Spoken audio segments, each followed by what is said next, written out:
আল্লাহ সুবহানাহু ওয়া তাআলা অন্য আয়াতের ভিতরে বলেছেন, রব্বানা আতিনা ফিদ দুনিয়া হাসানাতাও ওয়া ফিল আখিরাতি হাসানা ওয়া কিনা আযাবান নার।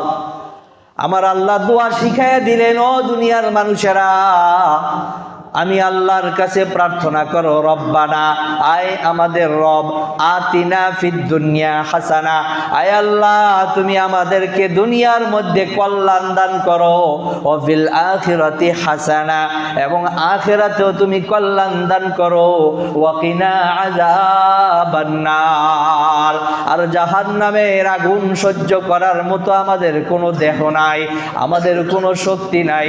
আয় রব, তুমি আমাদের আখিরাতের আযাব থেকে বাঁচাও। এই তিনটা দোয়া এই আয়াতে আল্লাহ আমাদেরকে শিখাইলেন।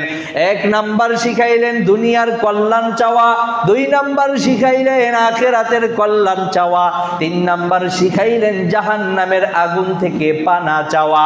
আল্লাহ রাব্বুল আলামিন বলেন, এই তিনটা জিনিস যেই মানুষটা পাইলো, ওই মানুষটাই হচ্ছে সবচেয়ে বড় সফল কাম। চিল্লায়া বলেন সুবহানাল্লাহ।